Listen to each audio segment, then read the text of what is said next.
Então, assim como Pedro, será que temos negado também a Jesus? Assim como Pedro negou, será que nós temos negado a Jesus no nosso dia a dia, queridos? Interessante que Pedro vai dizer ali para Jesus, né? Ainda que me seja necessário morrer contigo, de nenhum modo te negarei. Mas infelizmente, ele negou. Ele negou e a pergunta que eu faço é: e nós, meu irmão? Temos negado a Jesus? Será que nós também não temos negado a Jesus? Vamos ao texto aqui que está em Mateus 26, versículo 31, quando Jesus alerta a Pedro e a todos os demais discípulos, né? Diz assim em Mateus 26, a partir do versículo 31. Então Jesus lhes disse: esta noite todos vós vos escandalizareis comigo, porque está escrito: ferirei o pastor, e as ovelhas do rebanho ficarão dispersas. Mas depois da minha ressurreição, irei adiante de vós para a Galiléia. Disse-lhe Pedro: ainda que venhas a ser um tropeço para todos, nunca o serás para mim. Então replicou-lhe Jesus: em verdade te digo que, nesta mesma noite, antes que o galo cante, tu me negarás 3 vezes. Disse-lhe Pedro: ainda que me seja necessário morrer contigo, de nenhum modo te negarei. E todos os discípulos disseram a mesma coisa. Todos os discípulos disseram o mesmo. Interessante, queridos, que todos concordaram ali com Pedro. Todos disseram a mesma coisa que Pedro. Pedro falou: Senhor, ainda que me seja necessário morrer contigo, de nenhum modo eu te negarei. E todos foram na mesma conversa de Pedro. Tiago disse a mesma coisa: Senhor, se for preciso morrer contigo, eu jamais te negarei. João disse a mesma coisa. Mateus disse a mesma coisa. Se for preciso morrer contigo, jamais te negaremos. Mas na prática, nenhum deles garantiram aquilo que falaram. Essa é a verdade. Nenhum deles garantiram o que falaram. Na primeira oportunidade que tiveram, todos fugiram. Só quem não fugiu foi Pedro. E Pedro é tão criticado porque negou a Jesus, negou o Cristo, né? Mas nós não lembramos do que os outros também garantiram, que ainda que seja necessário morrer contigo, de maneira alguma te negaremos. Mas na primeira oportunidade que teve, fugiram. Jesus não puniu ninguém por causa disso. Já era previsto. E Jesus queria que eles realmente eles fugissem para dar continuidade à obra, né? Para dar continuidade ao ministério. E Jesus vai dizer assim: olha, tudo isto, porém, aconteceu para que se cumprissem as escrituras dos profetas. Então os discípulos todos, deixando-o, fugiram. Então você vai ver a passagem que diz que eles fugiram aí em Mateus 26, 56. Às vezes nós somos muito bons de palavras.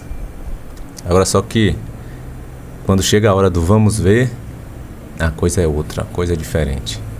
Com os discípulos não foi diferente. Eles falaram uma coisa ali, naquele momento em que estava após a ceia do Senhor, após participarem da ceia do Senhor, eles falaram que se necessário fosse morrer com Jesus, jamais o negaria. Mas quando Jesus foi preso, a primeira coisa que fizeram foi fugir. Falaram uma coisa, fizeram outra. Então muito cuidado com aquilo que muitas vezes a gente fala e depois a gente não garante, né? Temos que refletir bastante, pensar no que nós vamos falar. Quantos de nós dizemos que muitas vezes estamos à disposição do reino de Deus e na hora que nós somos muitas vezes convocados para participar ali na igreja de algum ministério, de algum trabalho para ajudar a obra do Senhor, nós dizemos que não dá. Não dá por causa disso, não dá por causa daquilo. Muitas são as desculpas, muitas são as saídas que nós arrumamos para não querer nos envolvermos na obra do Senhor. E é uma forma de estar negando a Jesus, meu irmão.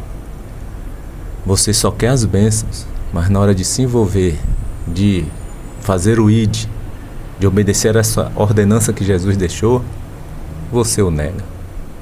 Você não quer fazer nada em prol do reino de Deus. Você só quer de Deus aquilo que você pode desfrutar dele. Priorizamos muitas vezes em nossas vidas aquilo que é da nossa vontade, é do nosso querer.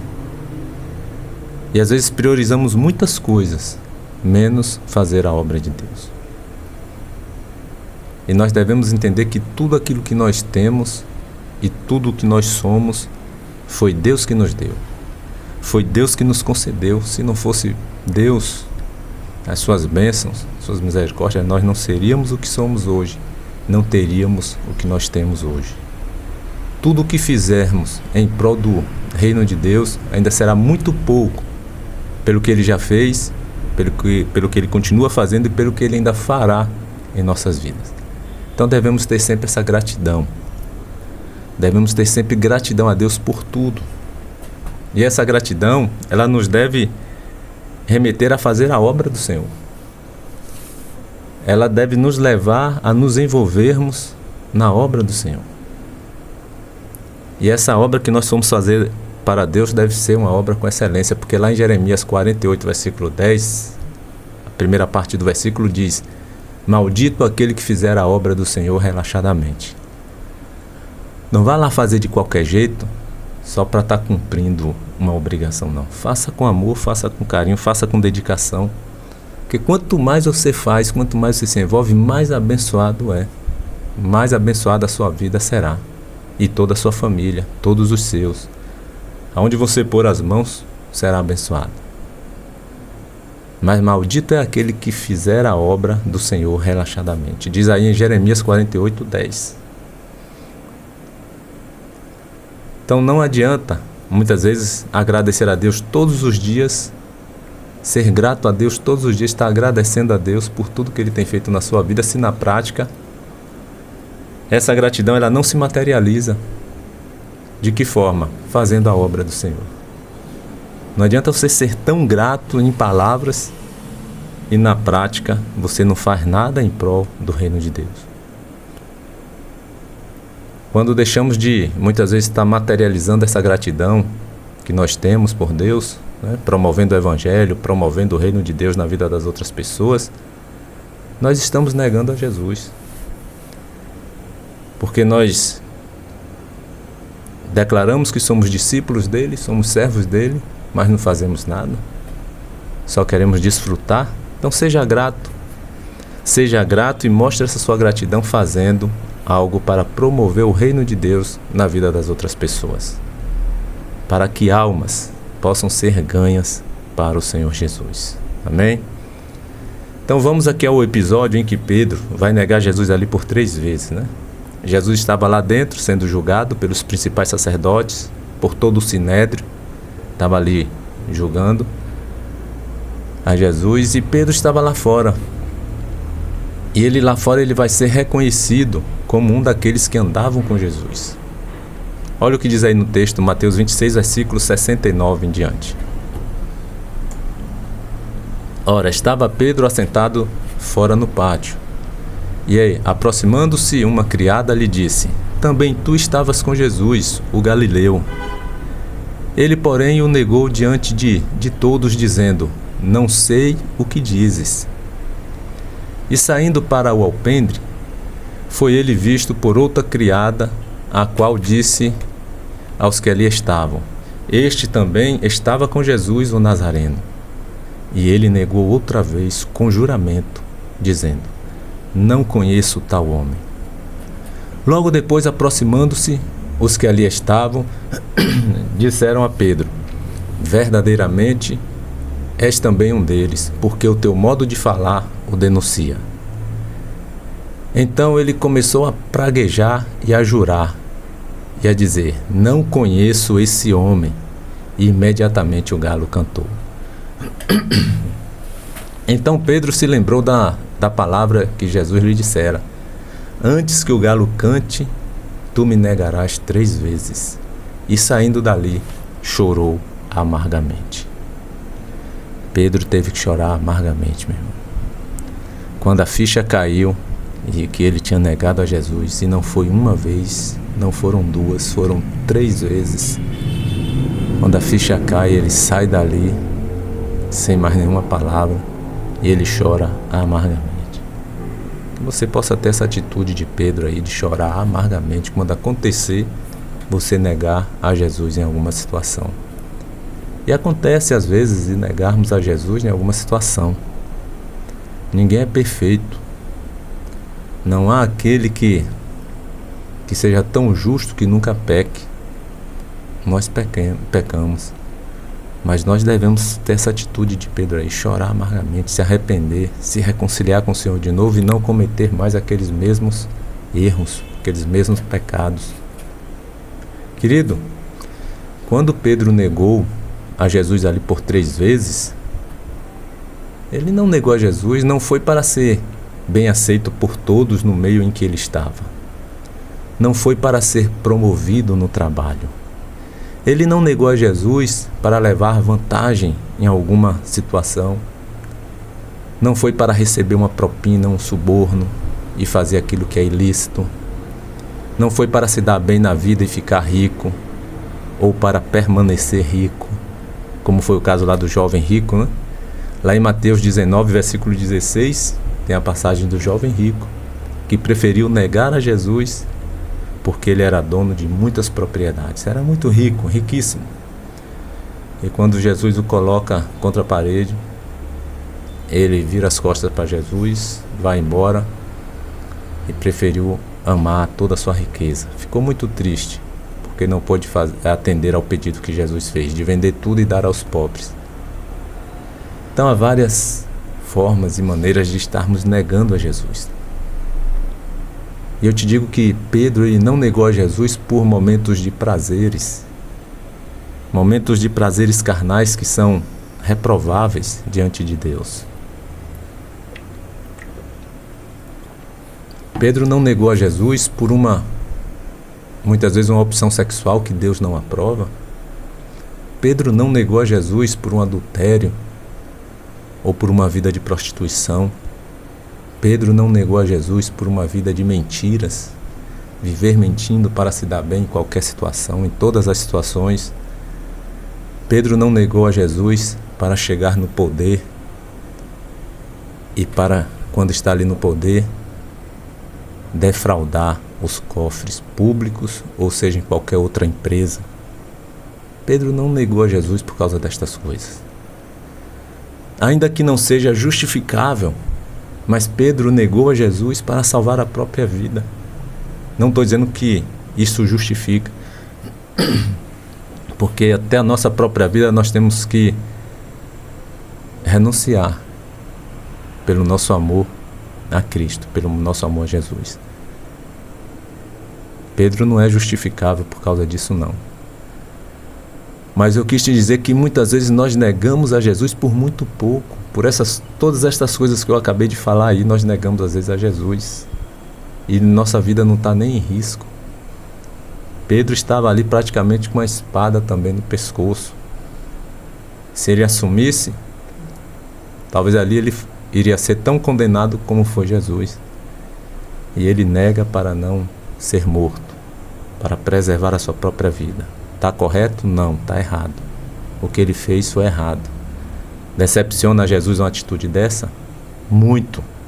Porque nós temos que dar a vida por ele, assim como ele deu a sua própria vida por nós.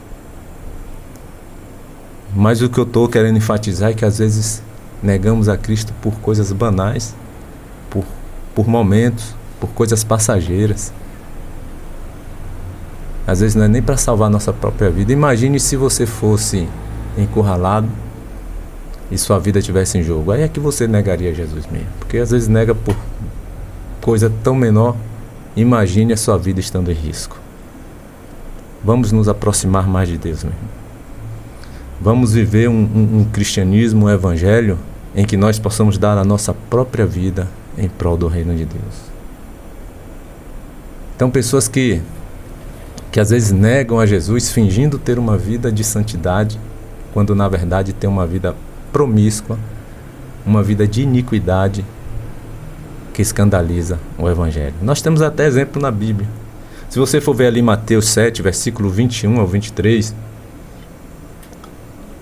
Jesus chega a dizer assim para aqueles que estão ali, nem todo o que me diz Senhor, Senhor entrará no reino dos céus, mas aquele que faz a vontade de meu Pai que está nos céus.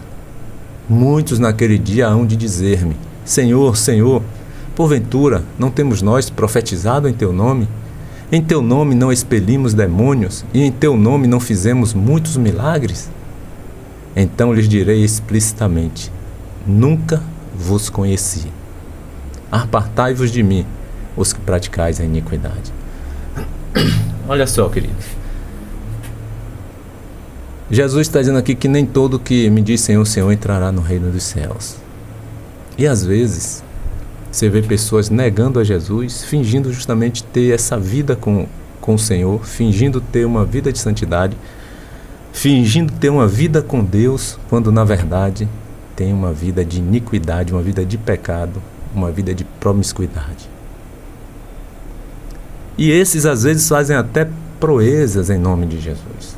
Fazem sinais, fazem prodígios, fazem milagres. Você pode estar se perguntando como pode uma pessoa no pecado, como esses que estão aí na Bíblia, que Jesus disse: olha, eu nem nunca conheci vocês, não sei nem quem vocês são, e apartem de mim, vocês que praticam a iniquidade, vocês que vivem no pecado. Como pode uma pessoa que vive no pecado estar fazendo essas proezas, fazendo muitos milagres, expelindo demônios e profetizando em nome de Jesus? Na verdade, o poder está no nome de Jesus.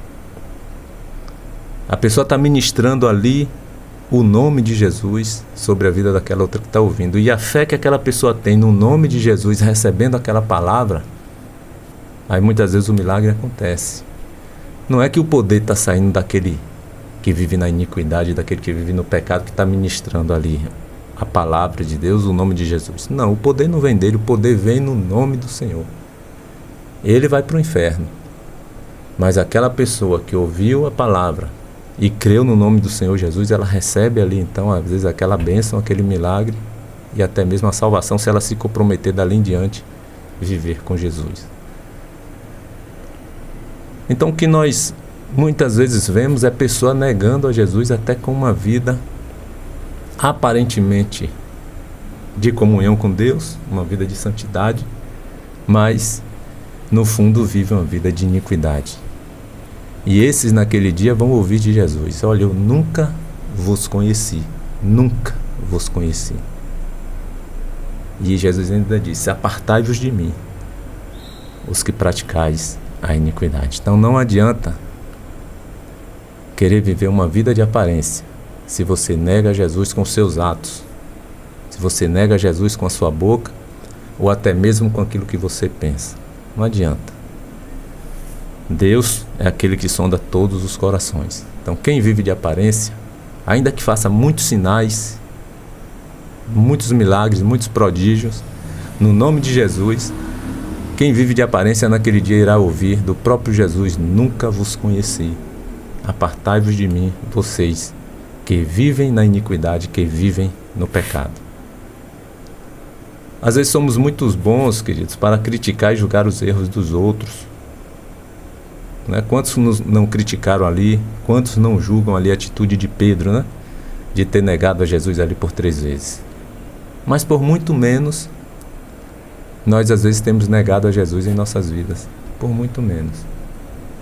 Vamos deixar de julgar mais, criticar mais e fazermos um autoexame para ver como é que está a nossa vida diante de Deus. Será que nós não estamos negando de certa forma Deus? Não estamos negando a Jesus em nossas vidas com as nossas atitudes, com os nossos atos, com as nossas palavras, com aquilo que nós fazemos, ou que muitas vezes deixamos até de fazer. Quando eu não quero me envolver na obra de Deus, quero viver minha vida, né, isolada cá, um cristão isolado, só querendo receber bênção, mas não quero fazer nada em prol do reino. Só venha a nós, ao vosso reino, nada. Só quero ser servido e servir a Deus, nada. Eu quero que Deus me sirva, mas servir a Deus, não. Será que não estamos negando a Ele, negando a Jesus dessa forma? Muitos ainda criam um pretexto que estão servindo a Jesus sem hipocrisia, né? Estou servindo a Jesus sem hipocrisia, eu estou sendo sincero diante do Senhor, diante de Deus. Eu sirvo a Jesus, mas não sou hipócrita, como muitos são. Alguns dizem assim: Eu sirvo a Jesus e assumo os meus erros, assumo os meus defeitos. Eu sirvo a Jesus e quando eu erro, eu sou sincero com Ele, eu falo com Ele. Eu estou sendo sincero. Eu não estou tentando esconder debaixo do tapete os meus erros, os meus defeitos. Eu mostro para Ele que eu realmente errei. Deixa eu te falar uma coisa, meu irmão. Jesus não está atrás de sinceros e nem de gente de boas intenções. Não, Jesus está atrás, sabe de quê? De pessoas arrependidas, de corações arrependidos, que adorem a Deus em espírito e em verdade, como está lá em João 4, 23. É desses que Jesus está atrás. Jesus está atrás dos arrependidos, que confessem sim os seus pecados e os abandone para não mais praticá-los. É desses que Jesus está atrás. Parabéns pela sua sinceridade, mas deixa eu te dizer, essa sua sinceridade não vai te salvar. Se você não se arrepender, não confessar seus pecados diante de Deus e não praticá-los mais, você não vai ser salvo. Você tem que confessar seus pecados, primeiramente entregar sua vida para Jesus, se arrepender de seus pecados e abandoná-los. Não adianta a sinceridade. Ah, mas eu já entreguei minha vida para Jesus e eu sou sincero com Ele. Jesus não quer só a sua sinceridade. Jesus quer arrependimento e abandono de pecado. Lá em Provérbios 28, versículo 13, diz assim: o que encobre as suas transgressões jamais prosperará, mas o que as confessa e deixa alcançará a misericórdia. Olha só o que está dizendo aqui, Provérbios 28, 13. Aquele que encobre os seus pecados, as suas transgressões, os seus erros, ele está sempre cobrindo, escondendo, esse jamais prosperará. Mas aquele que confessa e deixa, esse alcançará a misericórdia de Deus. O sincero, querido, ele somente não irá alcançar as misericórdias de Deus.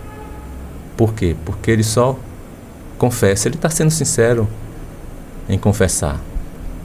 Aquele que é sincero confessando o seu pecado diante de Deus e os abandonando, aí sim ele vai alcançar a misericórdia do Senhor. Não adianta apenas ser sincero confessando. Você precisa confessar e deixar. Provérbios 28, 13 diz: aquele que confessa e deixa, esse alcança as misericórdias do Senhor. 1 João 1, versículo 9 diz assim: se confessarmos os nossos pecados, Ele é fiel e justo para nos perdoar os pecados e nos purificar de toda injustiça. Você pode até estar sendo aí sincero diante de Deus, mas só isso não basta. Seja sincero, confessando o seu pecado e tomando a segunda atitude, que é de abandoná-lo e não mais estar ali praticando aquele pecado. Lembra do rei Davi? O rei Davi, quando pecou e foi repreendido ali por um homem de Deus, o profeta Natã, Davi se arrependeu. Quando o homem de Deus confronta Davi ali no seu pecado, ele imediatamente ele se arrepende, ele confessa o seu pecado. E o que é que Davi faz depois? Não mais pratica. Você não vê mais outro caso de adultério, de homicídio ali na vida de Davi. Davi realmente confessou e deixou. Tem pessoas que confessam hoje, amanhã está de novo no mesmo pecado. Aí chora, ora, se arrepende, confessa, no outro dia está no mesmo pecado. E assim sucessivamente. Adianta alguma coisa isso? Não, meu irmão. Ah, mas eu sou sincero diante de Deus. Eu sou sincero diante de Deus. Mas quando você não se arrepende e não abandona o pecado, você está negando a Cristo. Porque é isso que Ele quer de você. É isso que Ele quer de nós. Então, assim como Davi se arrependeu, confessou o seu pecado e não mais praticou, faça o mesmo diante do Senhor. Não o negue com suas ações, com suas atitudes. Não o negue apenas sendo sincero, deixando de se arrepender e não praticar mais ali o mesmo erro, o mesmo pecado. Não negue a Jesus na sua vida, querido. Entregue a sua vida para Jesus. Confie nele e o mais Ele fará. Amém? Que Deus te abençoe. Que Deus abençoe a sua vida. Deus abençoe a toda a sua família. Querido Deus, nós te agradecemos, Pai, por esta palavra que o Senhor nos trouxeste, que nós possamos de fato sermos sinceros, confessando os nossos pecados, nos arrependendo de cada um deles e não mais praticando-os diante de Ti. Mude o nosso coração, Senhor, que nós possamos não estar negando a Jesus nas nossas vidas, nem em pensamentos, nem por palavras e nem por atitudes. Que nós nos esforcemos a cada dia para vivenciarmos um evangelho, um cristianismo que esteja sendo aprovado por Ti, mesmo com os nossos erros, com os nossos defeitos, mas que diante dos nossos erros cometidos possamos nos arrependermos e voltarmos à comunhão contigo. Que o Senhor abençoe a cada ouvinte neste momento que está nos ouvindo, abençoe as suas famílias, seus familiares, livre-os e os proteja-os de todo o mal. É o que nós te pedimos e te agradecemos em nome de Jesus.